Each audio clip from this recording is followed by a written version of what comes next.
Sudahkah sholat kita menenangkan hati kita atau tidak? Jangan-jangan kita sholat baru pada level sekedar menggugurkan kewajiban saja.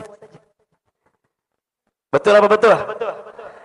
Jangan-jangan kita sholat ahilman, iya, tapi cuma sholat doang. Kita tidak punya makna di balik sholat yang kita hadirkan. Maka pertanyaannya, gimana caranya agar sholat itu bisa menenangkan hati kita? Gimana caranya nih agar sholat itu bisa menjadi jalan keluar bagi kita? Assalamualaikum warahmatullahi wabarakatuh. Satu kali dikisahkan ada seorang sahabat bernama Abdullah bin Mas'ud radhiyallahu anhu. Siapa namanya? Abdullah bin Mas'ud. Tahu? Kenal? Di mana kenalannya? Ustaz, bagaimana kisahnya? Satu kali sahabat Abdullah bin Mas'ud radhiyallahu an pernah bertanya kepada Rasulullah sallallahu alaihi wasallam. Kata Abdullah bin Mas'ud, sa'alatun Nabi sallallahu alaihi wasallam.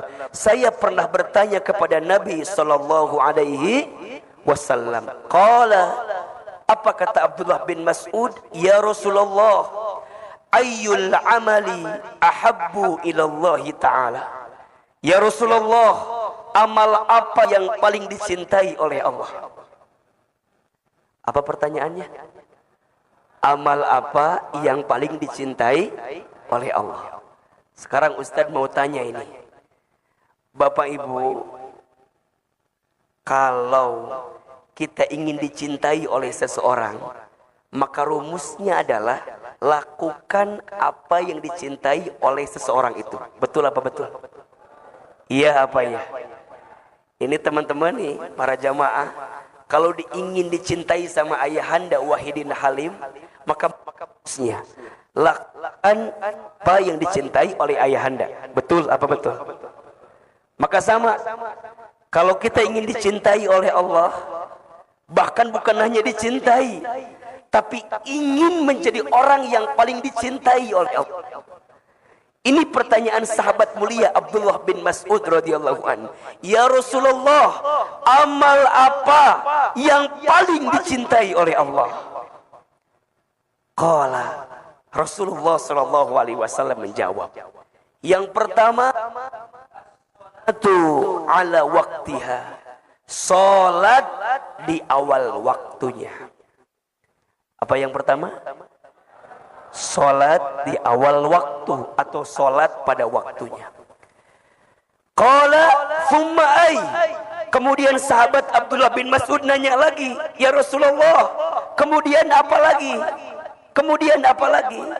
Qala, Rasul kemudian menjawab, yang kedua, birrul walidain, berbuat baik kepada orang tua. Apa yang kedua? Birrul walidain, percis seperti nama masjid kita, berbuat baik kepada orang tua. Qala thumma ay. Kemudian Abdullah bin Mas'ud nanya lagi, ya Rasulullah, apa lagi? Kemudian Rasul menjawab, qala al jihadu fi sabilillah, bersungguh-sungguh di jalan Allah. Ada berapa jumlahnya? Ada berapa? Tiga ini apa namanya? Amalan yang paling dicintai oleh Allah. Satu apa? Salat di awal waktu. Dua, birrul walidain, berbuat baik kepada orang tua. Tiga, jihad fi sabilillah, bersungguh-sungguh di jalan Allah. Perhatikan, dari tiga amalan di atas, ada satu amalan yang percis seperti nama masjid kita. Apa amalannya? Birrul walidain, berbuat baik kepada orang tua. Ahilman yakin Ayahanda Dr. Wahidin Halim beserta pengurus masjid ini memberikan nama birrul walidain karena ini bukti kebaikan kepada orang tuanya. Betul apa betul? Iya apa iya? Dan tolong catat baik-baik ya. Berbuat baik kepada orang tua itu adalah kunci kemuliaan dan kebahagiaan dalam hidup. Maksudnya apa? Kalau hidup kita ingin mulia, maka muliakan orang tua kita. Kalau hidup kita mau bahagia, maka bahagiakan orang tua kita. Karena apa kata Nabi? Ridullah fi ridul walidain, wasuhtullah fi suhtil walidain. Ridhonya Allah ada pada ridhonya orang tua.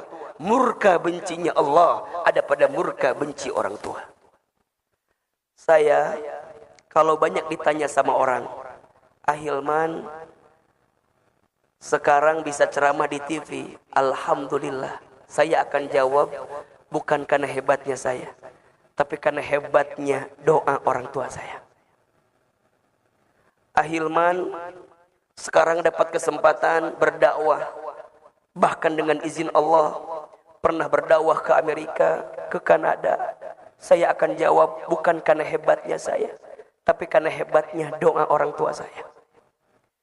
Saya dapat kesempatan sekolah S1, S2, S3 sekarang. Semuanya beasiswa. Saya akan jawab bukan karena hebatnya saya, tapi karena hebatnya doa orang tua saya. Saya asli orang Garut, ayahanda Dr. Wahidin Halim. Saya orang kampung. Dulu barangkali disebut susah juga hidup. Tapi dengan izin Allah, Allah berikan banyak kebaikan. Dan salah satunya adalah karena ucapan dan prasangka baik dari orang tua saya. Maka hadirin yang dirahmati Allah, kalau ada di antara kita yang hari ini Allah tinggikan derajatnya, mohon maaf lahir dan batin, mungkin usaha kita mah hanya berapa persen lah pengaruhnya. Tapi boleh jadi doa orang tua kita lah yang menguatkan takdir itu datang kepada kita. Betul apa betul? Dan mohon izin, saya boleh menyampaikan, boleh jadi ayahanda Dr. Wahidin Halim, beliau menjadi gubernur, sebelumnya beliau menjadi bupati, bahkan wali kota, sebelumnya, begitu banyak pencapaian yang Allah berikan kepada beliau. Salah satunya karena doa dan kebaikan orang tua beliau. Maka hari ini dengan izin Allah, nama masjid kita adalah apa? Birrul Walidain. Sebagai pesan, ini pesan untuk semua jamaah, termasuk anak-anak santri, apalagi anak-anak santri. Kalau hidup kita ingin mulia, muliakan orang tua kita. Kalau hidup kita mau bahagia, bahagiakan orang tua kita. Karena mohon maaf, kata Nabi SAW, rogima anfu, celaka menyesal. Ustaz, siapa yang celaka menyesal itu? Kata Nabi, orang yang celaka menyesal adalah dia yang masih menemukan orang tuanya, keduanya atau salah satunya masih hidup, tapi dia tidak bisa masuk surga. Kenapa? Karena dia lupa untuk berbuat baik kepada orang tuanya. Itulah yang Nabi sebutkan sebagai orang yang celaka menyesal. Maka mohon maaf, yang masih punya orang tua, sayangi orang tua kita. Yang masih punya orang tua, muliakan orang tua kita. Yang masih punya orang tua, bahagiakan orang tua kita. Ahilman, bagaimana kalau orang tua kita sudah tidak ada? Apakah kita bisa berbuat baik? Bisa. Tolong catat kalimat ini. Ada 3 hal yang sangat dirindukan oleh orang tua yang sudah kembali kepada Allah dari anaknya. Apa di antaranya Ahilman? 1, orang tua yang sudah wafat merindukan doa dari anaknya yang masih hidup. Maka pesan saya, termasuk bagi saya pribadi, saya ditinggal orang tua saya sejak kecil. Ayah saya, ibu saya. Kalau kita sayang sama orang tua yang sudah meninggal, doakan orang tua kita.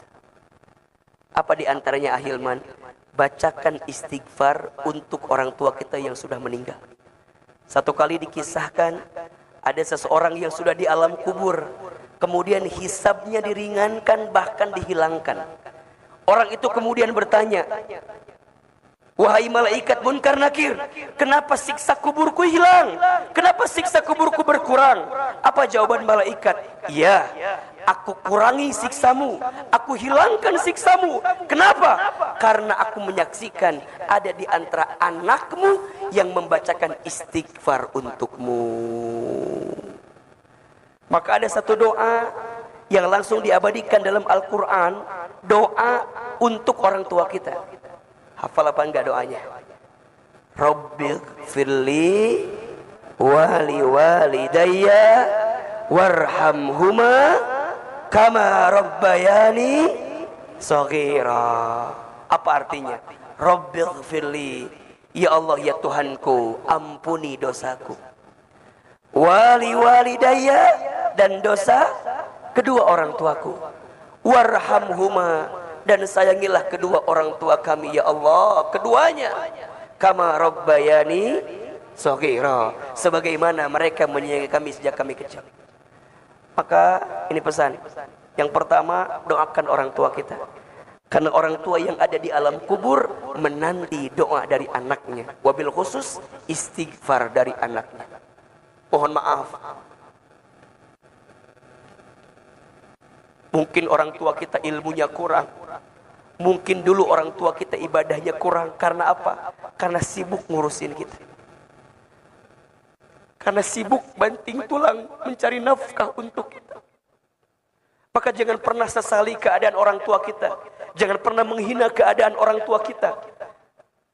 Karena pada titik hari ini kita mendapatkan banyak kebaikan karena ada doa dari siapa? Orang tua kita. Yang kedua, apalagi Ahilman, lanjutkan kebiasaan baik orang tua yang dulu pernah dilakukan oleh orang tua kita. Orang tua kita senang kalau anaknya melanjutkan kebiasaan baik orang tuanya. Maka setiap anak harus tahu orang tua kita punya kebiasaan baik apa. Nanti dilanjutkan.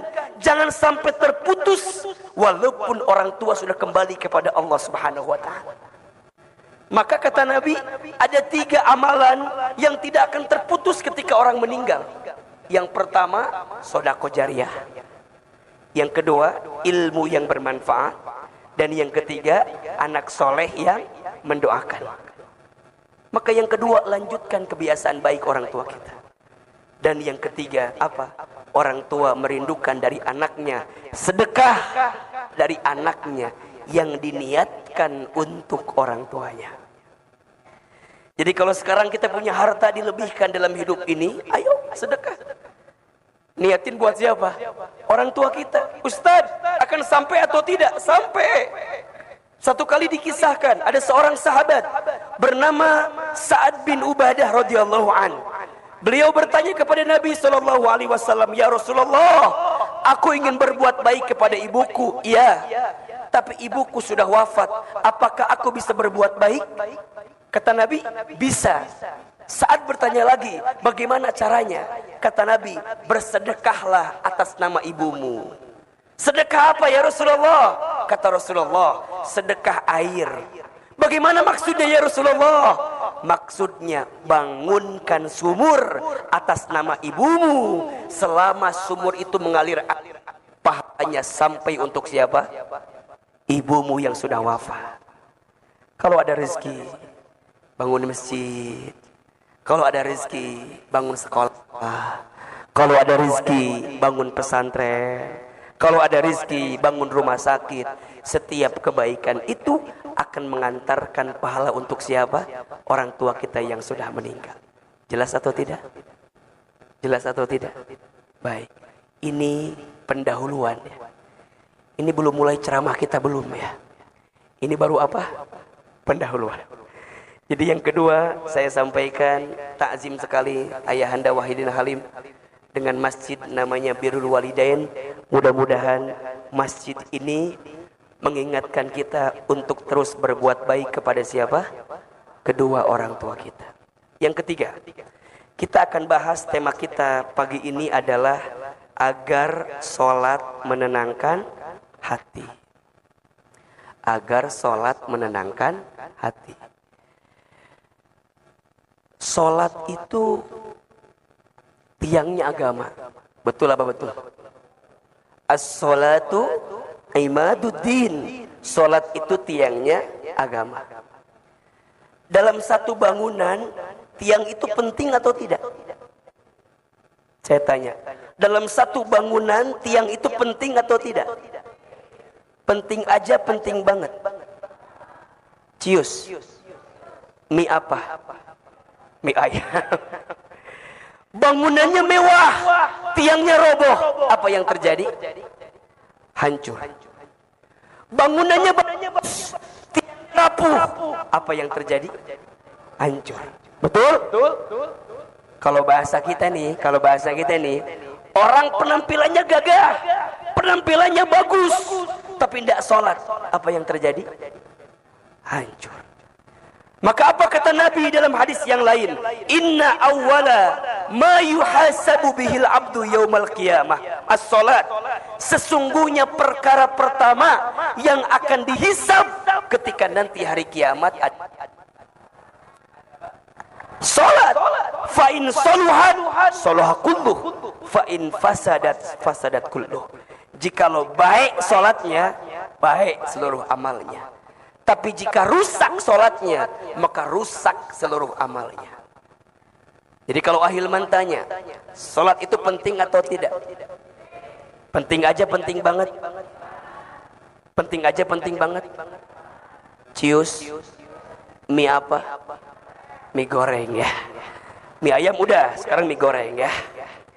Penting Ustaz? Ya, penting. Salat rukun Islam, salat tiang agama. Salat adalah kekuatan bagi kita, bahkan untuk membedakan kita dengan orang yang tidak beriman kepada Allah. Salah satunya dilihat dari salatnya. Dilihat dari apa? Salatnya. Dan Masya Allah, ketika Allah memerintahkan salat, Allah langsung memanggil Nabi untuk berjumpa dengannya. Dalam peristiwa apa? Isra Mi'raj. Perintahnya istimewa, peristiwanya istimewa, dan latar belakang terjadinya pun juga istimewa. Sedikit kita cerita sedikit.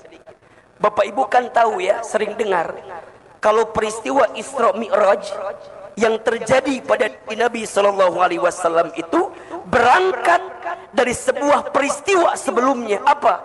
Nabi sedang mengalami kesedihan dalam hidupnya. Betul apa betul? Iya apa iya? Sebelumnya Nabi mendapatkan peristiwa apa Ahilman? Satu, Nabi ditinggal oleh paman yang dicintainya. Siapa namanya? Apa? Abu Thalib.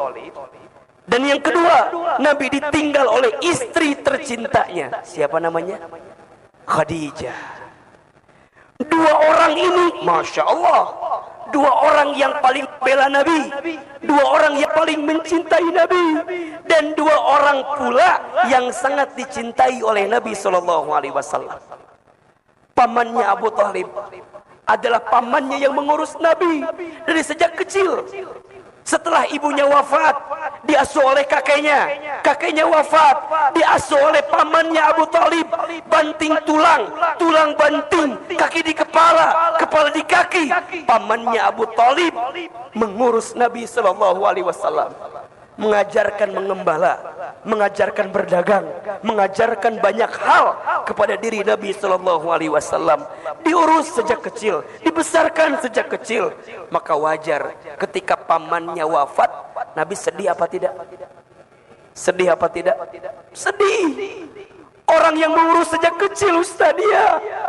Dan bahkan dikisahkan pamannya Abu Thalib ini di antara paman Nabi yang kondisi ekonominya itu tidak kaya banget gitu. Bisa dibilang sederhana saja.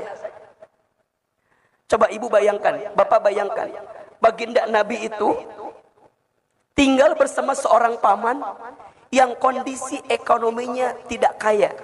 Apa yang terjadi? Nabi tumbuh dalam kesederhanaan. Nabi tumbuh dalam kemandirian. Nabi tumbuh dalam kondisi yang begitu luar biasa, ditempa oleh pamannya. Tapi justru mohon maaf lahir batin, kondisi sulit yang Nabi rasakan sejak kecil menjadikan beliau menjadi pribadi yang tangguh dalam kehidupan. Maka mohon maaf ini, adik-adik sayang, kalau hari ini hidup kita sedang mohon maaf ya. Misalnya keluarga kita, orang tua kita, bukan orang yang kaya, mohon maaf. Jangan pernah menghina keadaan. Karena kadang-kadang seseorang itu harus dibanting agar dia terpelanting pada keadaan yang lebih baik. Betul apa betul? Iya apa iya? Seseorang kadang harus tahu rasanya pahit agar dia bisa tahu rasanya manis. Betul? Baginda Nabi SAW mendapatkan banyak pelajaran dari paman yang dicintainya. Siapa namanya? Abu Thalib. Maka saat beliau wafat, Nabi sedih. Yang paling ngebela beliau, orang kafir Quraisy tidak berani kepada baginda Nabi karena masih ada pamannya Abu Thalib ketika itu. Abu Thalib yang pasang badan, kalau bahasa kita kira-kira begitulah. Kalau bahasa orang Tangerang, Abu Thalib yang pasang badan gitu loh. Kalau ada yang nyakiti ponakan saya yang pasang badan, kira-kira begitu. Maka saat kehilangan Nabi sedih. Ditambah lagi kehilangan istri tercinta beliau, siapa? Khadijah. Ustadz Hilman, bagaimana gambaran istri seperti Khadijah itu? Masya Allah. Ibu, Ustadz mau tanya boleh?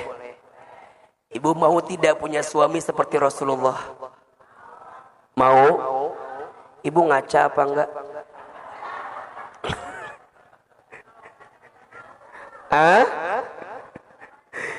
Ustaz, kok gitu jawabannya? Iya, Rasulullah hebat. Iya, jangan lupakan di samping beliau ada perempuan yang hebat. Siapa?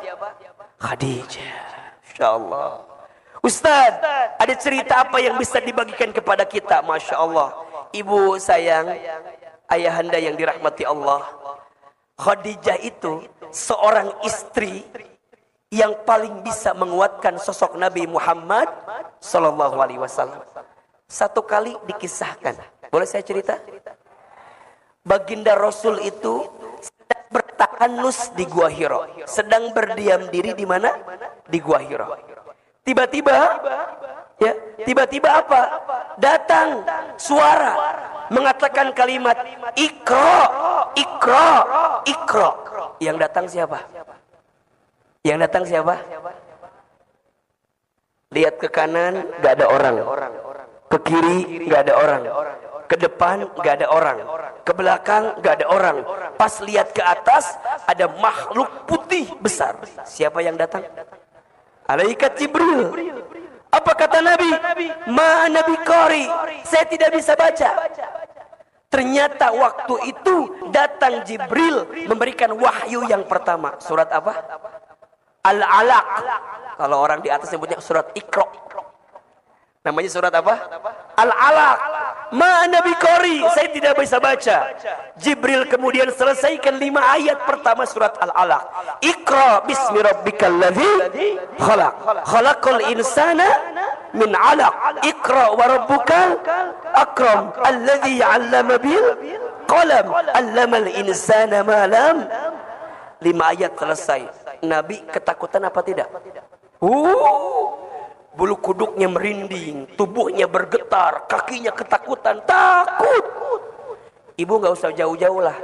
Ibu lagi di lampu merah, tiba-tiba ada yang manggil, ibu. Lihat kanan, kiri, depan, belakang nggak ada orang. Takut apa enggak? Percis, Nabi ketakutan, Masya Allah. Maka apa yang terjadi? Nabi kemudian bangkit, Nabi kemudian lari hingga menuju rumahnya. Masya Allah. Sampai di rumah, buka pintu, langsung melihat wajahnya Khadijah. Apa yang terjadi? Setengah ketakutan Nabi langsung hilang karena melihat wajah siapa? Khadijah. Masya Allah. Begitu luar biasanya Khadijah. Nabi lagi ketakutan, lihat wajahnya Khadijah, setengah ketakutan langsung hilang. Apa yang Khadijah lakukan? Khadijah nggak nanya lagi, nggak nanya, ya Rasul kenapa enggak? Khadijah langsung memeluk Nabi, dipeluk oleh Khadijah, dibisikin telinga Nabi, ya Muhammad, suamiku, jangan takut. ada aku di sampingmu. Masya Allah. Kalau di luar sana ada yang menyakitimu, aku yang pertama mencintaimu. Kalau dia di luar sana ada yang menjatuhkanmu, aku yang paling pertama menguatkanmu. Apa yang terjadi? Dipeluk oleh Khadijah, dibisikin telinganya, semua ketakutan Nabi langsung hilang karena dipeluk oleh siapa? Sekarang Ustaz mau tanya yang di atas, ibu-ibu punten. Ibu-ibu, saya mau tanya, boleh apa enggak? Kalau suami ibu di luar rumah ada masalah, sampai ke rumah lihat wajah ibu, hilang masalah tambah masalah. Tolong jawab ini pertanyaan. Suami ibu di kantor, suami ibu di mana? Di kantor. Ada masalah, pulang ke rumah lihat wajah ibu, hilang masalah tambah masalah. Baik. Ternyata Ahilman baru tahu masalah suami di sini ada di atas masalahnya. Oh, Ahilman berarti masih jauh kita dari karakteristik Bunda Khadijah, masih jauh. Betul ya Pak ya? Maka mohon maaf Ustaz, ketika kehilangan Khadijah Nabi sedih apa tidak? Sedih. Karena Khadijah yang memberikan semuanya. Sampai satu kali dikisahkan, Nabi itu lagi duduk, Khadijah itu tiduran di atas pahanya Nabi SAW. Kebayang apa enggak? Oh, jangan dibayangin ya, karena ibu tidak pernah mendapatkan itu dari suaminya ya. Nabi lagi duduk, kemudian Khadijah tidur di atas pahanya siapa? Rasulullah SAW. Tiba-tiba apa yang terjadi? Nabi itu nangis. Nabi nangis, kemudian air matanya nyakcelak, tehnya menetes hingga ke keningnya siapa? Khadijah. Kata Khadijah, pas lagi ngelihat gini, langsung dihapus air matanya Nabi, dihapus. Suamiku, jangan menangis katanya. Kenapa engkau menangis? Kemudian baginda menjawab, sungguh aku sangat mencintaimu wahai istriku. Ibu pernah nggak digituin sama suaminya? Saya tahu nggak pernah ya, nggak apa-apa. Ustaz, yang ada, mohon maaf ya, ini mah bukan suami yang di sini, yang di sono ya. Yang ada paling gini kalimatnya, ibu teh kapan meninggal? Bukan yang di sini, ya bukan yang di sini, tapi yang di mana? Sono. Yang di sini mah insya Allah enggak ya. Enggak jauh beda gitu ya. Gimana Ustaz? Nangis. Kata Khadijah, jangan. Kenapa? Lihat kalimat Khadijah ini luar biasa.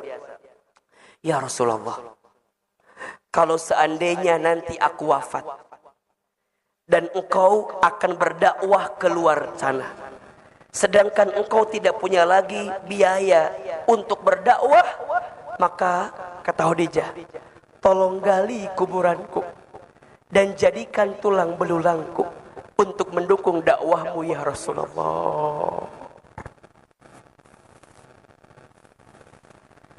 Sampai segitunya Bu, Masya Allah. Kalau ini bahasanya kiasan ya, ini bahasanya kiasan. Kalau engkau mau berdakwah dan engkau tidak punya lagi biaya, engkau tidak punya lagi materi, engkau tidak lagi punya bekal untuk berdakwah, tolong gali kuburanku dan jadikan tulang belulangku untuk bisa mendukung dakwahmu ya Rasulullah. Ibu udah begitu belum sama suami Bu? Cius. Kadang-kadang kalau kita memohon maaf, uangmu, uangku, uangku, asal jarak rahu akhir Pak. Jadi gimana Ustaz? Ini saya lagi cerita. Ketika Nabi sebelum peristiwa Isra Mi'raj, Nabi sedih karena kehilangan dua orang yang dicintainya. Kehilangan Abu Thalib pamannya, kehilangan istrinya siapa? Khadijah. Maka Nabi sedih. Disebutlah tahun itu dengan tahun apa? Amul Huzni, tahun kesedihan. Tahun kesedihan.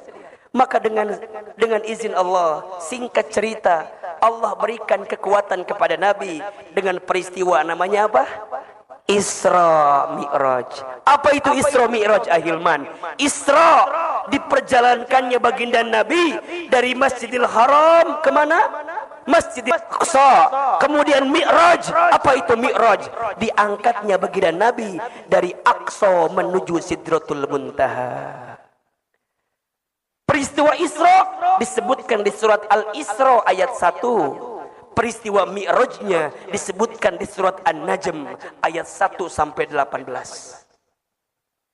Jadi kalau kita bicara Isra Mi'raj, itu dua maknanya. Isra diperjalankan dari mana? Dari Haram ke Aqsa. Mi'raj diangkat dari Aqsa menuju mana? Sidratul Muntaha. Sepulang dari sana, Nabi mendapatkan oleh-oleh sebagai penguat bagi beliau. Apa perintahnya? Sholat. Kalau kita tarik garisnya, berarti kalau kita punya persoalan, kalau kita sedang punya masalah, kalau kita lagi gelisah, kalau kita lagi sedih, maka tidak ada yang bisa menguatkan kita, tidak ada yang bisa menolong kita kecuali Allah. Dan lakukanlah perintah apa? Jelas atau tidak? Jelas atau tidak? Jadi kalau kita tarik, yang namanya sholat itu bisa nolong kita atau tidak? Bisa. Bisa menenangkan hati kita atau tidak? Bisa. Sekarang pertanyaannya, sudahkah sholat kita menenangkan hati kita atau tidak? Jangan-jangan kita sholat baru pada level sekedar menggugurkan kewajiban saja. Betul apa betul? Jangan-jangan kita sholat, Ahilman, iya, tapi cuma sholat doang. Kita tidak punya makna di balik sholat yang kita hadirkan. Maka pertanyaannya, gimana caranya agar sholat itu bisa menenangkan hati kita? Gimana caranya nih agar sholat itu bisa menjadi jalan keluar bagi kita? Ya, coba Ahilman mau tanya, ada yang lagi susah hidupnya sekarang? Ada yang mana orangnya? Mana? Ada yang lagi sempit? Ada. Yang lagi punya masalah? Ada. Gampang. Kalau Ahilman lihat ya, kalau yang lagi punya banyak masalah mah gampang. Yang duduknya paling belakang nyender ke tembok. Itu biasanya. Itu yang paling simpel jawabannya. Ya. Yang di mana duduknya? Paling belakang nyender tembok. Ustaz, kenapa yang nyender ke tembok ada masalah? Iya, karena di rumahnya tidak punya sandaran. Jadi pas ke masjid yang dicari apa? Tembok sebagai sandaran. Ahilman, ya. Tuh kan jadi kesindir. Ayahanda Wahidin langsung berubah duduknya kan. Beliau dari yang gini jadi begini. Ahilman, gimana caranya agar sholat menenangkan hati kita? Tolong catat ya. Ada 5 I. Ada berapa? Ada 5 I yang harus kita hadirkan dalam sholat agar sholat menenangkan hati kita. I yang pertama, sholat harus ikhlas. Apa yang pertama? Ikhlas. Ustadz, apa itu ikhlas? Ikhlas itu artinya menyandarkan setiap aktivitas kita hanya untuk siapa? Lillahi ta'ala. Inna sholati wa nusuki wa mahyaya wa mamati lillahi rabbil alamin. Sesungguhnya sholatku, ibadahku, hidupku, matiku hanya untuk Allah. Ibu, bapak, jangan jadikan sholat semata-mata hanya untuk karena kita punya keinginan. Jangan. Karena sholat itu apa? Perintah dari siapa? Allah. Berarti apa? Kalau kita sholat, berarti kita menunjukkan ketaatan kepada siapa? Allah. Kan banyak ya, di kita ini banyak nih. Kalau mau punya sesuatu katanya sholat. Itu benar, nggak masalah. Tetapi ingat, niatnya harus karena siapa? Harus karena Allah. Kalau niatnya bukan karena Allah, maka yang terjadi apa? Ketika sesuatu itu nggak tercapai, kita nyalain apa? Nyalain sholat. Ustadz, katanya duha itu ngelancarin rezeki, Ustadz. Iya. Tapi kok rezeki saya ini seret mulu, Ustadz. Apakah duhanya yang salah? Bukan duhanya yang salah. Betul apa betul? Banyak orang yang lupa. Bisa sholat duha saja, itu rezeki atau bukan? Tolong jawab. Bisa sholat duha itu rezeki atau bukan? Rezeki. Jadi mikirnya bukan semata-mata duha biar dapat rezeki. Jangan begitu. Mikirnya bisa duha saja itu adalah rezeki. Dan saya catatkan baik-baik kepada Bapak Ibu sekalian ya. Jangan pernah khawatir dengan rezeki. Kenapa? Rezeki sudah tertakar, tak mungkin tertukar. Catat status hari Senin itu. Rezeki sudah tertakar, tak mungkin. Selama kita masih hidup, maka selama itu masih ada catatan rezeki untuk kita. Apa kata Nabi? Ya ayuhan nas, inna ahadakum lan yamuta hatta yastakmila rizquhu. Wahai manusia, sesungguhnya di antara kamu sekalian tidak akan diwafatkan oleh Allah sampai sempurna rizkinya. Berarti kalau sekarang kita masih hidup, masih ada rezeki apa enggak?